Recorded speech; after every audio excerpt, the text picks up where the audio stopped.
Good morning प्यारे बच्चों। आज दिनांक 26 मार्च वर्ष 2021 नवीं कक्षा मैथ्स 2 का नवा चैप्टर पृष्ठफल तथा घनफल हम लोग करेंगे, जिसमें प्रश्न संग्रह 9.1 के सवालों को मैं इस वीडियो में एक्सप्लेन करूंगा। 9.1 के सवालों को अच्छे से समझने के लिए जो आवश्यक सूत्र हैं वो पिछले वीडियो में मैं आपको बता चुका हूँ। वो सूत्र आप अच्छी तरह से तैयार कर लीजिएगा तो ये सब सवाल आप बड़ी आसानी से हल कर लेंगे। तो आइए शुरू करते हैं प्रश्न संग्रह 9.1 का पहला सवाल, जहाँ पर घनाभ के आकार का दवाई का एक बक्सा है जिसकी लंबाई 20 सेंटीमीटर है, चौड़ाई 12 सेंटीमीटर है, ऊंचाई 10 सेंटीमीटर है। तो यहाँ पर हमें इस बक्से के ऊर्ध्वाधर पृष्ठों का क्षेत्रफल ज्ञात करना है और इस बक्से के संपूर्ण पृष्ठफल ज्ञात करना। तो बक्से के ऊर्ध्वाधर पृष्ठों का क्षेत्रफल यानी कि घनाभ का ऊर्ध्वाधर पृष्ठफल, क्योंकि बक्सा घनाभ के ही आकार का है। तो घनाभ का ऊर्ध्वाधर पृष्ठफल का सूत्र है 2 ब्रैकेट में लंबाई धन चौड़ाई ब्रैकेट क्लोज गुणे ऊंचाई। तो यहाँ लंबाई चौड़ाई और ऊंचाई का मान डाल दिया, ये 20 + 12 32, फिर ये मल्टीप्लाई किया 640 वर्ग सेमी। जब भी कोई पृष्ठफल या क्षेत्रफल ज्ञात करते हैं तो इकाई हमेशा वर्ग सेमी आएगी। यहाँ पर सब सेमी में था इसलिए यहाँ पर भी सेमी में लिखना होगा। अगर यहाँ पर ये मीटर में दिया होगा तो यहाँ वर्ग मीटर आएगा। यहाँ पर यदि ये वर्ग इकाई दिया होगा तो यहाँ पर ये वर्ग इकाई आ जाएगा। अब उसके बाद घनाभ का संपूर्ण पृष्ठफल पूछा गया है तो सूत्र हमने लिख दिया 2LB + BH + LH। यहाँ पर LB और H का मान सब जगह डालने पर, अब यहाँ पर एक गलती अक्सर लोग कर देते हैं, यहाँ गुणा भी है और प्लस भी है। तो गणित के नियम के अनुसार हमेशा पहले गुणा किया जाता है, बाद में प्लस किया जाता है। तो जहाँ जहाँ भी गुणा था पहले वो कर दिया, 20 × 12, 12 × 10, 20 × 10, ये सब पहले कर दिया। इसके बाद इन्हें प्लस किया और फिर ये गुणा हो गया 2 से। तो इस तरह से वो घनाभ का संपूर्ण पृष्ठफल यहाँ 1120 वर्ग सेमी यहाँ पर आ जाता है। चलते हैं दूसरे सवाल पर। घनाभ के आकार का संपूर्ण पृष्ठफल, घनाभ का कोई आकार है और उसका संपूर्ण पृष्ठफल 500 वर्ग इकाई है। इसकी चौड़ाई 6 इकाई है, ऊंचाई 5 इकाई है, तो लंबाई ज्ञात करना है। तो देखिए लंबाई का कोई विशेष सूत्र तो है नहीं, लेकिन घनाभ के संपूर्ण पृष्ठफल का सूत्र हमें पता है। तो घनाभ के संपूर्ण पृष्ठफल का सूत्र हमने यहाँ पर लगा दिया 2LB + BH + LH। पृष्ठफल यहाँ पर दिया हुआ है, संपूर्ण पृष्ठफल 500 है तो यहाँ पर वो 500 मान डाल दिया। फिर यहाँ पर L का मान नहीं पता था इसलिए L हमने वैसे ही लिखा, बाकी B और H का मान डाल दिया है। अब 2 को यहाँ पर शिफ्ट करेंगे लेफ़्ट साइड में तो भाग हो जाएगा, बाकी ये 6L और ये 6 × 5 = 30 और ये 5L ऐसे ही रहेगा। फिर 6L + 5L 11L हो जाएगा। 500 में 2 से भाग दे देंगे तो 250 आ जाएगा, प्लस 30 लेफ़्ट में जाके माइनस हो जाएगा। तो 11L = 220 हो जाएगा। 11 से दोनों पक्षों में भाग दे देंगे तो L 20 इकाई हो जाएगा, यानी उस बक्से की लंबाई 20 इकाई मिलेगी। बढ़ते हैं तीसरे सवाल की तरफ, जहाँ पर समघन की भुजा 4.5 सेमी दी गई है।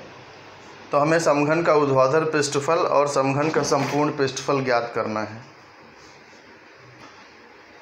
तो समघन का ऊर्ध्वाधर पृष्ठफल का सूत्र है 4L² और यहाँ पर भुजा यानी कि L 4.5 दिया है, वो मान यहाँ पर डाला, वर्ग कर दिया, 4 से गुणा किया तो यहाँ पर 81 वर्ग सेमी आ गया है, क्योंकि दशमलव के बाद 00 नहीं लिखा जाता। तो यहाँ पर ऊर्ध्वाधर पृष्ठफल आ गया 81 वर्ग सेमी। फिर समघन का संपूर्ण पृष्ठफल का सूत्र 6L² रखा हुआ है, L का मान डाला, वर्ग किया, 6 से गुणा किया तो संपूर्ण पृष्ठफल आ गया 121.50 वर्ग सेमी। फिर बढ़ते हैं चौथे सवाल की तरफ, जहाँ पर समघन का संपूर्ण पृष्ठफल 5400 वर्ग सेमी दिया हुआ है। यहाँ पर समघन का ऊर्ध्वाधर पृष्ठफल ज्ञात करना है। तो समघन का संपूर्ण पृष्ठफल 5400 है। अब समघन का संपूर्ण पृष्ठफल 6l² है, 6 से भाग दे देंगे, l² 900 हो जाएगा। वर्गमूल लेने पर l² का वर्गमूल l, 900 का वर्गमूल 30 हो जाएगा। अब समघन का ऊर्ध्वाधर पृष्ठफल क्या है, 4l² है। तो l का मान 30 डाल दिया, 30 का वर्ग 900, 900 गुणे 4 किया, 3600 वर्ग सेमी हो गया ये। तो यहाँ पर चौथा सवाल भी समाप्त होता है। पांचवें सवाल पर बढ़ते हैं, जहाँ पर एक आयताकार लंब बेलन का घनफल 34.50 घन मीटर है। इसकी चौड़ाई 1.5 मीटर, ऊंचाई 1.15 मीटर है। तो लंबाई ज्ञात करना है। आयताकार लंब बेलन यानी कि घनाभ की बात हो रही है यहाँ पर। तो घनाभ का घनफल 34.50 दिया है और घनाभ के घनफल का सूत्र है L × B × H। यहाँ पर B और H का मान डाल दिया और ये दोनों मान को राइट साइड में शिफ्ट किया तो भाग हो गया। अब देखिए नीचे दशमलव के बाद यहाँ पे 1 अंक है, यहाँ पे दशमलव के बाद 2 अंक है, यानी टोटल 3 अंक है। तो ऊपर भी 3 अंक यदि हम लगा दें तो सारे दशमलव कट जाएंगे। तो 50 एक और 0 डाल देंगे, 500 यदि हो गया तो सारे दशमलव कट हो जाएंगे और आंसर आ जाएगा 34500। और ये भी दशमलव हट गया, ये भी दशमलव हट गया। अब इसे हम यदि कैंसिल करेंगे, यहाँ साइड में मैंने अभाज्य गुणनखंड से कैंसिलेशन किया है। 34500 को अभाज्य गुणनखंड कर दिया, फिर 15 का भी कर दिया और 115 का भी कर दिया। फिर यहाँ पे 5, 3, 5, 23 ये सब कट गए। तो 5 दूनी 10 दूनी 20 ही आंसर आ रहा है, यानी यहाँ पर लंबाई आ रही है 20 मीटर। इसलिए उस आयताकार लंब बेलन यानी कि घनाभ की लंबाई 20 मीटर होगी। घनाभ के भुजा की लंबाई 20 मीटर होगी। छठवां सवाल है, समघन की कोर की लंबाई, कोर यानी इसकी भुजा को ही कहते हैं। तो समघन की कोर की लंबाई 7.5 मीटर है, यानी कि L 7.5 सेंटीमीटर है। तो समघन का घनफल ज्ञात करना है। समघन के घनफल का सूत्र है L3। L का मान 7.5 है, उसका घन कर देंगे तो 421.875 घन सेंटीमीटर आएगा। तो इसको अप्रॉक्सीमेटली 421.88 घन सेमी लिख सकते हैं।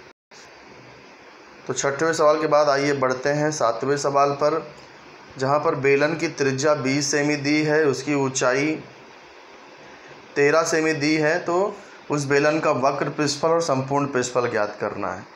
बेलन का वक्र पृष्ठफल का सूत्र है 2πRh। पाई का मान 3.14 दिया है, तो 3.14। r का मान भी 20 दिया था ऊपर त्रिज्या, तो r का मान यहाँ 20 डाल दिया, ऊंचाई 13।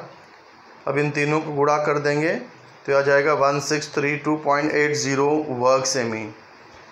तो बेलन का वक्र पृष्ठफल मिल गया। इसके बाद बेलन का संपूर्ण पृष्ठफल, जिसका फार्मूला है 2πr r + h। 2 as it is, pi का मान 3.14, r 20 दिया हुआ है, h 13 है। अब इसे सॉल्व करेंगे तो जो संपूर्ण पृष्ठफल आ जाएगा बेलन का 4144.80 वर्ग सेमी। फिर बढ़ते हैं आठवें सवाल पर, जहाँ पर बेलन का वक्र पृष्ठफल 1980 सेंटीमीटर स्क्वायर दिया है, त्रिज्या 15 सेमी दी है, ऊंचाई ज्ञात करना है। तो बेलन का वक्र पृष्ठफल 1980 है, लेकिन बेलन का वक्र पृष्ठफल सूत्र के अनुसार 2πRh होता है। पाई का मान डाल दिया, r का मान डाल दिया।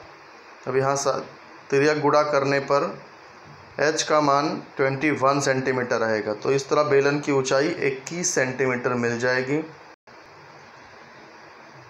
तो इसी के साथ ये प्रश्न संग्रह 9.1 आपका मैथ्स 2 का जो 9वां चैप्टर है घनफल तथा पृष्ठफल, उसका प्रश्न संग्रह 9.1 यहाँ पर कंप्लीट होता है। आप लोग इसे अच्छी तरह से समझिए। समझने के बाद अभ्यास करिए और अपने नोटबुक में बिना कॉपी किए हुए हल करिए और हल करके शेयर करिए। अगले वीडियो में प्रश्न संग्रह 9.1 9.2 के सवाल कैसे करने हैं वो मैं आपको बताऊंगा। धन्यवाद।